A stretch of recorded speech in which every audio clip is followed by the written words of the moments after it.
My name is Mary Wilson. I work as a nurse at a general hospital in the northern part of Chicago. The view of the city from the hospital windows shows different expressions with each season. I especially love the winter snow scenery. When pure white snow covers the city, the world seems just a little kinder.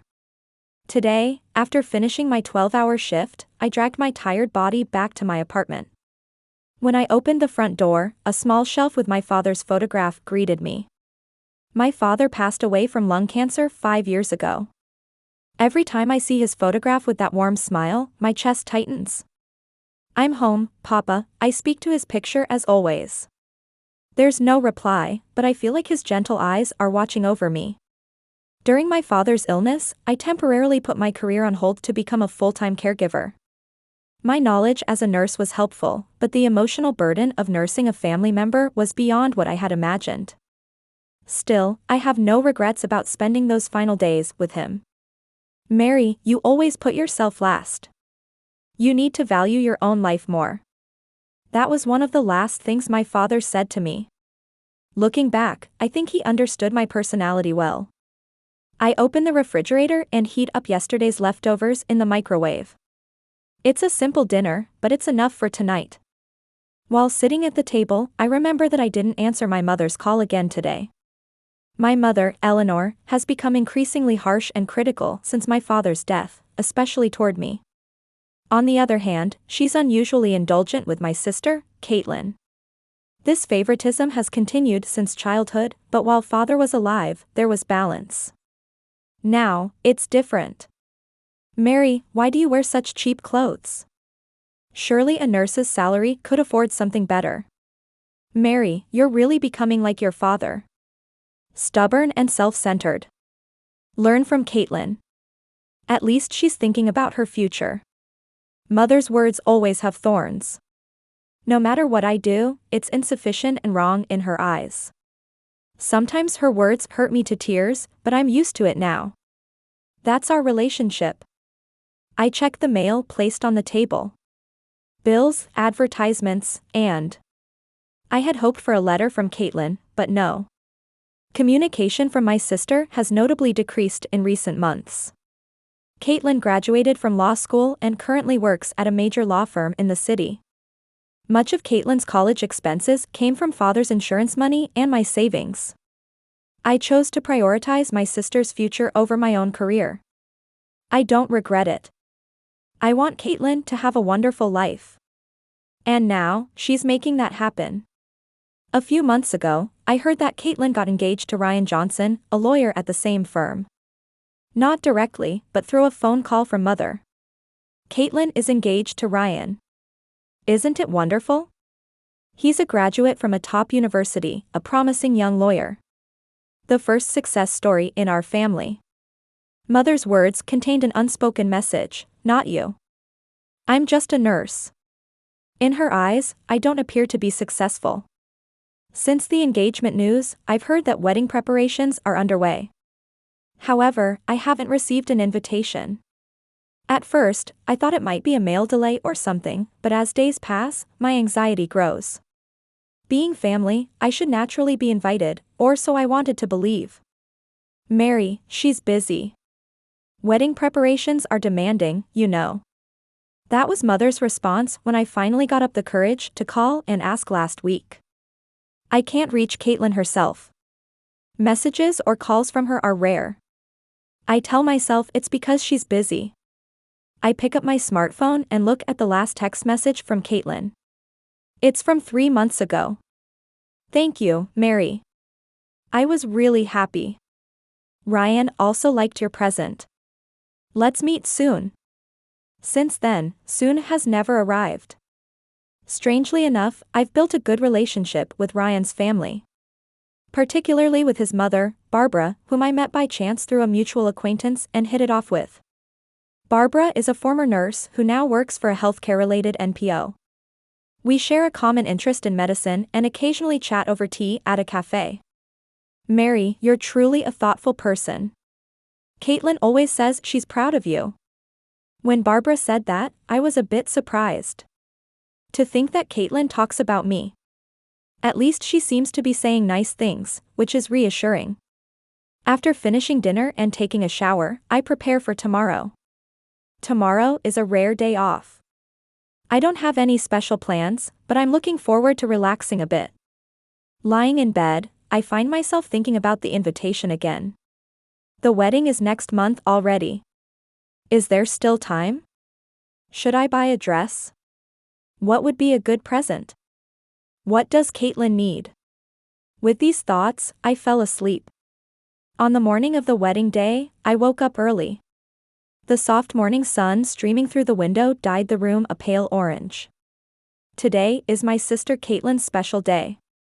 The invitation never arrived, but I believed that as family, of course I would attend. That's what I wanted to believe. From my closet, I took out the pastel blue dress I had specially purchased last month. It was my father's favorite color. It wasn't expensive, but for someone living a modest life like me, it was a bit of a luxury. Standing before the mirror, I fixed my appearance, carefully arranging my hair in an updo.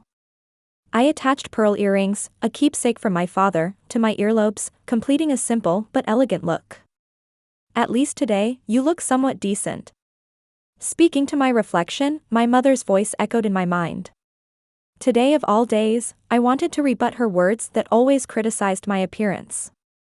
On the bed lay a gift for Caitlin. A handmade blanket I had knitted over 2 months. White yarn with small blue flower patterns woven in, a design wishing for purity and happiness in married life. It was modeled after a legendary blanket that father had given mother when he proposed, or so the story goes. It was one of the few happy family memories I had heard from mother many times. I hope Caitlin likes it. I carefully wrapped the gift in paper and tied a ribbon. On the card, I wrote simply, wishing you eternal happiness. Sometimes fewer words resonate more deeply. I called a taxi and headed to the luxury hotel downtown. The cityscape of Chicago visible from the car window was going about its usual daily routine. But my heart was filled with complex emotions. Joy, expectation, and anxiety were all mixed together. I wanted to celebrate my sister's special day, but I was also questioning why I never received an invitation. Windsor Hotel, announced the taxi driver. Thank you, I said, and after paying the fare, I took a deep breath and stepped into the hotel lobby. Luxurious marble floors, massive chandeliers hanging from the ceiling, flower arrangements decorated here and there. Just as mother had often said, Caitlin had chosen the finest venue. The wedding reception was set up at the entrance to a large hall with a balcony. A young female staff member greeted me with a warm smile. Good morning.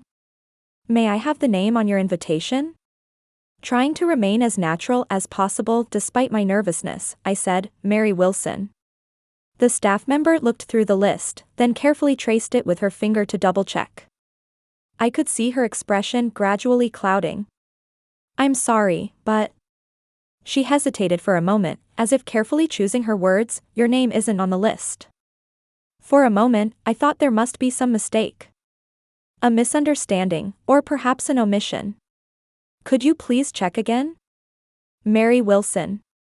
I'm the bride's sister. The staff checked the list again and even consulted quietly with a colleague. Her troubled expression told me this wasn't a simple mistake. I'm very sorry. Your name isn't here, Ms. Wilson. I felt a tightening sensation in my chest. Was this just an oversight, or... A possibility I didn't want to consider crossed my mind. There must be some mistake. Is my mother, Eleanor Wilson, inside? The staff nodded apologetically and replied, yes, Mrs. Wilson is already in the venue. Still holding the gift, I entered the venue with permission. Many guests had already gathered in the elaborately decorated hall. Among the sea of unfamiliar faces, I searched for my mother. And then I found her, enjoying a conversation with a smile, champagne glass in hand. Feeling my heartbeat quicken, I slowly approached her. When mother noticed me, she momentarily froze her expression, but quickly turned a smile to those around her and ended her conversation. I quietly asked, they told me at reception that my name isn't on the list. Is there some mistake?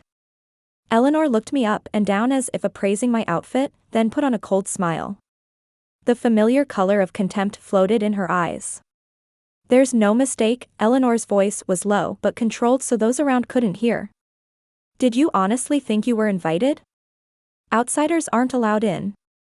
Those words hurt more than I had expected.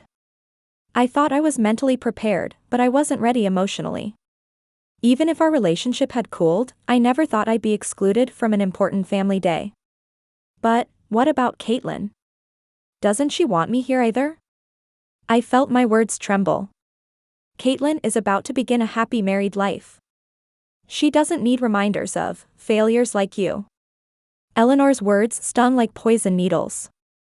But at that moment, I caught sight of a familiar figure in the corner of the venue. Barbara Johnson, Ryan's mother. She seemed to have overheard the conversation between Eleanor and me, and was approaching with a surprised expression. I took a deep breath and suppressed my emotions. I couldn't let tears show. I didn't want to show weakness in front of my mother. I see. I understand. Then I'll live my life as an outsider too. In a quiet but resolute voice, I said this and placed the gift I had been holding on the table. This is for Caitlin. Would you give it to her? That is, if it's not too much of a burden for you. As I turned to leave, Barbara gently grabbed my arm. Mary, wait. What's happening? Caitlin said she wanted you to come. She was talking about you just last week. I was confused. Barbara's words and Eleanor's attitude. Between these two incompatible stories, I couldn't determine the truth. Barbara, this is a family matter. Please don't interfere, Eleanor admonished Barbara in a stern tone. Barbara, it's all right, I interrupted her words. Today is my sister's important day. I don't want to cause any problems. Barbara looked like she wanted to say something, but I gently smiled, squeezed her hand, and simply said, thank you before leaving. When I stepped outside the hotel, the sky was clear, but my heart was in turmoil like a storm. I hailed a taxi and said, I want to go home. The driver, seeing me holding back tears in the back seat, kindly started driving without asking any questions. Meanwhile, the wedding preparations had entered their final stage. Music was playing, and guests were starting to take their seats. As the announcement signaling the start of the ceremony echoed, Eleanor's smartphone began to ring. At first, Eleanor tried to ignore it, but when the phone wouldn't stop ringing, she showed an apologetic expression to those around her and stepped outside the venue. She heard Caitlin's excited voice, "Where's Mary?" I said I wanted to see her before the ceremony. Eleanor was momentarily at a loss for words. She didn't come, her own voice sounded hollow as she lied. What? But Barbara says she saw Mary. She was at the venue. At that moment, Eleanor saw Barbara talking to Caitlin, her expression severe, apparently telling her the truth. When Eleanor returned to the venue, the ceremony had already begun. Caitlin, dressed in a beautiful wedding gown, was making her entrance. However, there seemed to be some hesitation in her expression. As the priest's words progressed, Caitlin suddenly looked around and stood up. "Where's Mary?" At Caitlin's question, the venue fell silent. Her voice mixed anxiety and confusion. Though beautiful in her pure white wedding dress, her expression showed clear distress. The groom, Ryan, stood up looking confused and whispered to Caitlin. "Kate, what's wrong? Let's continue the ceremony." "Wait, Ryan," Caitlin shook her head. "Mary's not here. My sister isn't here." A small murmur spread among the guests. The priest looked around nervously, seemingly unsure how to respond. Barbara stood up and stepped forward. Her expression was stern, as if about to announce something serious. "Caitlin, Mary was here. But..." She chose her words carefully, glancing briefly at Eleanor. "She left." "What? What do you mean?" Caitlin's voice trembled. Barbara took a deep breath and quietly continued. "Mary was told her name wasn't on the guest list and wasn't allowed into the venue." The color drained from Caitlin's face, turning pale. She looked at Eleanor with a trembling voice. "Mom, what does this mean?" Mary is my sister. Why did you remove her name from the invitation list? Eleanor, conscious of the eyes around her, showed an uncomfortable expression. She shrank her body as if shrugging her shoulders and began making excuses in a low voice. Caitlin, this is your special day. If Mary came, she would try to steal the attention as always. I just wanted to prevent her from stealing the spotlight on your big day. She always needs to be the center of attention. Anger appeared in Caitlin's eyes. That's not true. Mary has never been jealous of me or tried to steal attention. She's always supported me. Eleanor made a scoffing sound. You just don't know her true nature. I was only trying to protect you. The murmuring in the venue grew louder, and Ryan looked at his parents with a confused expression. Robert Johnson, who had been sitting next to Barbara, stood up. He was a tall, dignified man who served as a senior partner at the law firm. What is the meaning of this? Robert's voice was low but powerful. We thought today was a blessed day when two families would become one. But what's happening before our eyes is... He cut off his words and stared intently at Eleanor. I never thought we would welcome our children into a family like this. I don't want to be associated with people who exclude their own family. At those words, the venue froze in tension. Caitlin covered her face with both hands and began to shake her shoulders. The hem of her wedding dress spread across the floor, making her look both beautiful and sad. Ryan rushed to Caitlin's side without hesitation and embraced her shoulders. It's okay, I'm here for you, he whispered gently and took her trembling hand. I'm going to call Mary. Caitlin took out her smartphone through tears and dialed Mary's number. The ringtone continued, but there was no answer. She's not answering, she muttered with a desperate expression. Ryan squeezed Caitlin's hand and said gently, she's hurt. She needs time. Caitlin tried calling once more, but still no answer. She let out a deep sigh and raised her tear-soaked face. Then she began speaking to all the gathered guests. Everyone, I'm truly sorry that things have turned out this way today. Her voice was shaking, but gradually regained its strength. Actually, there's something I hadn't realized until now. She looked at Eleanor for a moment, then continued. Mom has been keeping Mary away for months. She wanted me to think all my success was my own achievement.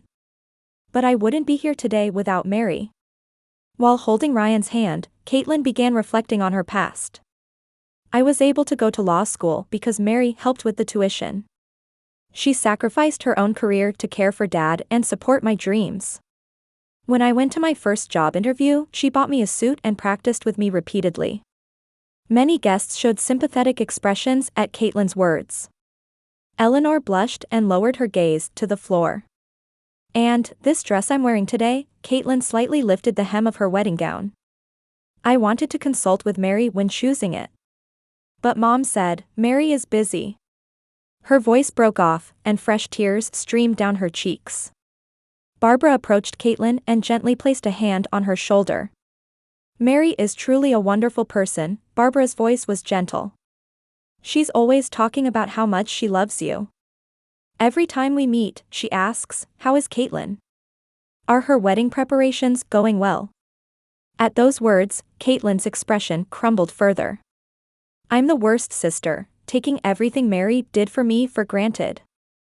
Ryan stepped forward as if having made a decision. Everyone, I apologize, but we're postponing today's ceremony. Various reactions spread through the venue, sounds of surprise, nods of understanding, and small sighs. We believe a true wedding can only happen when the entire family is together, Ryan said with resolution. Without Mary, Caitlin's sister, this ceremony is incomplete. Caitlin looked at Ryan with gratitude and squeezed his hand tightly. Thank you, she whispered softly. Ryan's father, Robert, stepped forward and politely apologized to the gathered guests. Ladies and gentlemen, despite many of you traveling from afar, we have come to this conclusion. Please understand our decision. Then he turned to Eleanor with a stern expression and said, I cannot trust someone who doesn't value family. How could you do something so despicable? Eleanor was at a loss for words, standing motionless. Her face was pale, and her hands trembled slightly. It was the moment when the false image she had built over the years crumbled in an instant. Caitlin lifted the hem of her wedding dress with one hand, clutching her smartphone with the other. I need to find Mary. I need to apologize to her. Ryan nodded and placed his jacket over Caitlin's shoulders. Let's go together. The two began walking toward the venue doors. On the way, Caitlin stopped, turned back, and looked at Eleanor. Mom, I can't easily forgive what happened today. But you are my mother. I hope there will be a day when we can reconcile. Eleanor couldn't say anything, just crying silently. Caitlin and Ryan held hands and left the venue. Behind them, Robert and Barbara were handling the guests. Barbara called out to Caitlin, when you find Mary, tell her we send our love too. After the two left the venue, a beautiful sunset spread across the sky. Caitlin took a deep breath and said, I know where Mary is, pulling Ryan toward the car. Mary's apartment was on the third floor of an old building in North Chicago. It was where she had once lived with her father, and she continued to live there after his death, cherishing the memories. From the window, she could see a small park, the changing seasonal views her only comfort. Having returned from the wedding, Mary sat on the sofa by the window, still in her formal attire. Ignoring her constantly ringing smartphone, she just stared outside. In the park, children were playing, parents watching with smiles. A scene that made one feel the warmth of family. Family. Mary whispered softly. Something felt broken inside her after today's events. Tears had already dried up, leaving only emptiness in her heart. I'll live as an outsider. She stood up and headed to the closet to take off her dress. She would probably never wear it again. Around 7 p.m., a sudden knock sounded at the door. Mary did not respond, hoping whoever it was would leave. But the knocking continued, and eventually voices were heard. Mary. Open up, please. It was her sister Caitlin's voice. Mary didn't move. Mary, we're here. Let us talk to you. This time it was Barbara's voice. Mary was confused. Barbara is here too? Mary, I understand how you feel. But could you please open the door? A male voice. Probably Ryan. Mary hesitantly walked to the door. Looking through the peephole, she saw Caitlin, Ryan, and Barbara and Robert outside. Caitlin was still in her wedding dress, her eyes red and swollen. Taking a deep breath, Mary slowly opened the door. Mary. Caitlin couldn't wait and rushed in, clinging to Mary. I'm sorry, I'm so sorry. Her voice was hoarse with tears, her body trembling. Mary was surprisingly calm. Caitlin, what about your wedding? Why are you here? Ryan stepped forward and quietly explained, we postponed the ceremony. We felt a wedding without you would be meaningless. Mary was speechless. Ryan's parents also stood there, smiling gently. Barbara softly said, may we come in?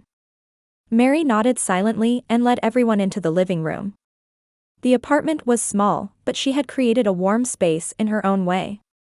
Photographs of memories with her father adorned the walls, medical books and novels lined the bookshelf. Caitlin, still crying, took Mary's hand. I had no idea you were removed from the list. Please believe me. We learned the truth at the venue, Robert continued. His voice was calm, but remnants of anger could be felt. Your mother. Mom removed my name, Mary said in a flat voice. I'm not surprised. But why? Caitlin asked with a confused expression. Why would she do such a thing? Mary sat on the sofa and shrugged wearily. Mom has always loved you more than me. I was just a nuisance. That's not true. Caitlin raised her voice. And there's something even worse. With trembling hands, she took out her smartphone and began searching for something. Barbara told me. Mom has been lying to me about you for years. Lying? Look at this, Caitlin handed her smartphone to Mary. The screen displayed old text messages. Messages from Eleanor to Caitlin from 2 years ago. Mary says she can't come to your graduation. She's too busy. Don't worry, we'll celebrate just us. Mary's eyes widened. That's a lie. I applied for time off work that day. But Mom said you didn't want me to come. Caitlin showed another message. Birthday present from Mary? Nothing has arrived from her. Don't worry, she's always too busy with her own life. I sent presents every year. I asked Mom to give them to you. Mary's voice trembled. Mom has been lying to Caitlin for years, making her believe Mary was neglecting the family, Barbara quietly explained. She also hid letters and gifts from Mary, deliberately destroying the sisters' relationship. Why didn't I notice? Caitlin said, blaming herself. I should have questioned what Mom was saying. I remember all you did for me. She took both of Mary's hands and looked at her with a serious expression. Law school tuition, the suit for my first job interview, nursing Dad during his illness, it was all thanks to you. And yet Tears welled up in Mary's eyes. She had never felt such complex emotions. Anger, sadness, relief, and love all mixed together. But why? Why would Mom go so far?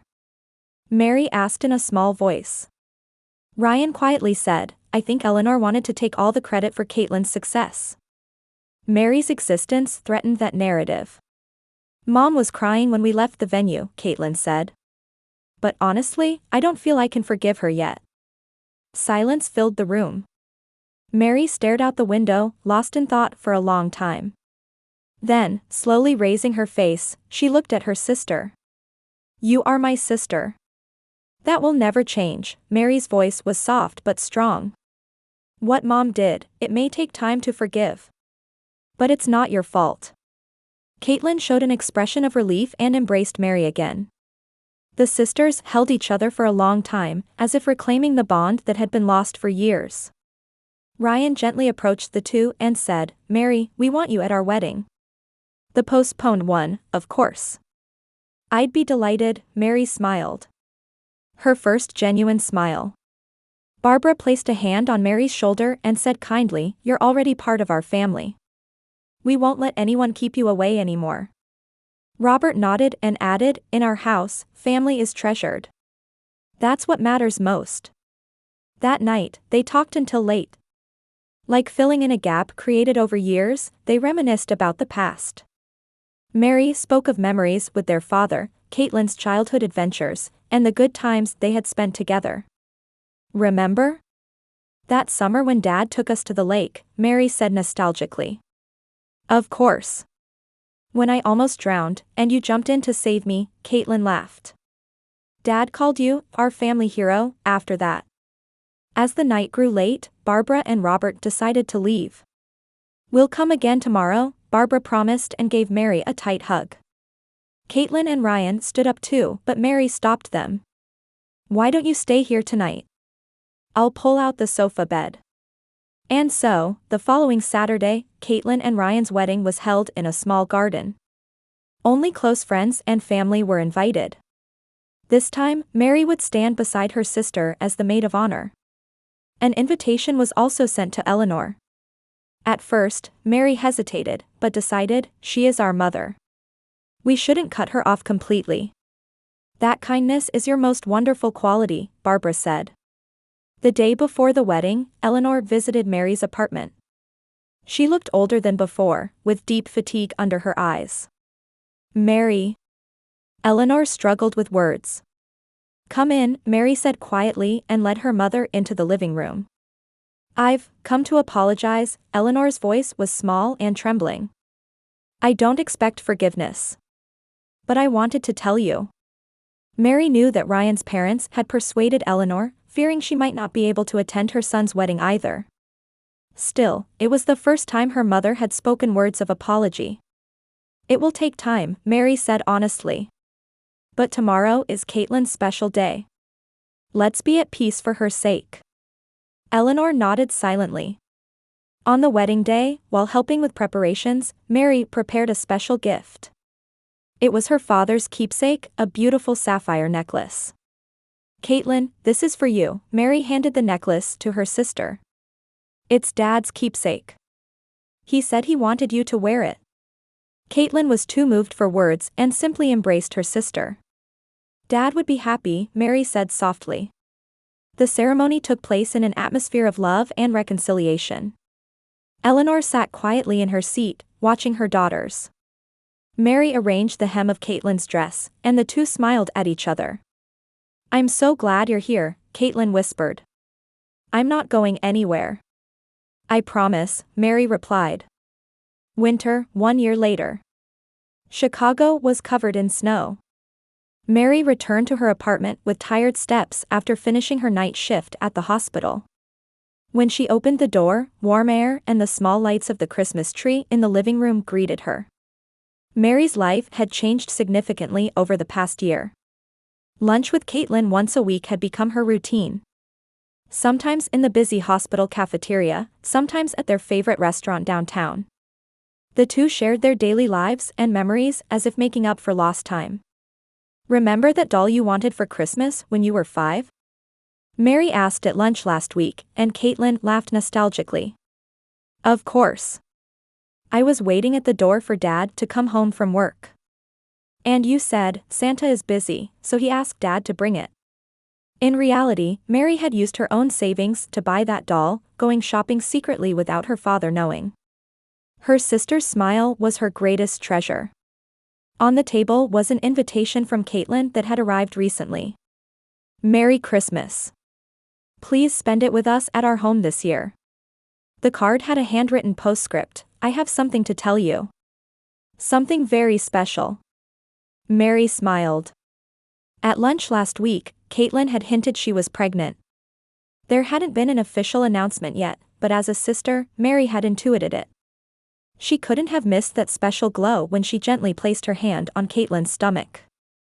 Meanwhile, her relationship with her mother Eleanor remained complex. Since the wedding, Eleanor had distanced herself from the family and lived alone. Once the belle of society, Eleanor found herself ostracized from social circles as her manipulations and lies became known to her friends. Occasionally, Mary would hear updates about her mother from Caitlin, but she had avoided meeting Eleanor directly. "Mom is trying to change," Caitlin said last month. But it's not easy for her either. Eleanor had tried to contact Mary several times, but her messages and calls were brief and formal. Her pride prevented her from uttering words of genuine apology. Mary took a shower and brewed a warm cup of tea. Outside the window, snow was falling more heavily. Tomorrow was Christmas Eve. Before spending time at Caitlin and Ryan's home, she had a short shift at the hospital. Mary sat on the sofa and gazed at her father's photograph. "Merry Christmas, Papa. This year will be a little different." The doorbell rang, and Mary checked the clock. 10 p.m. Who could it be at this hour? Looking through the peephole, she saw Eleanor standing there. Wearing a snow-covered coat and holding a small bag, her face showed a mix of anxiety and determination. Mary hesitantly opened the door. "Mary." Eleanor's voice was small and trembling. "Do you have time to talk?" Mary thought for a moment, then quietly nodded. "Come in. It must be cold."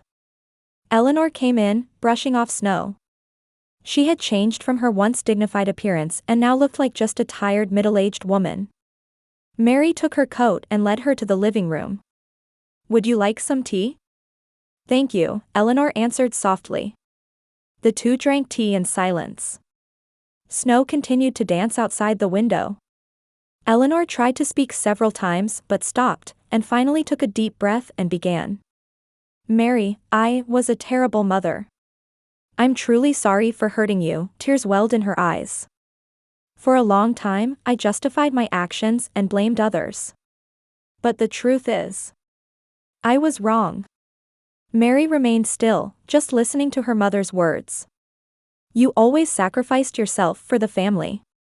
Taking care of your father, Caitlin's tuition, you were a much better parent than I was." Eleanor's voice shook. "But I didn't want to admit that. I was afraid to face my own failures." She placed the small bag on the table. "This isn't a gift. It's something I should return."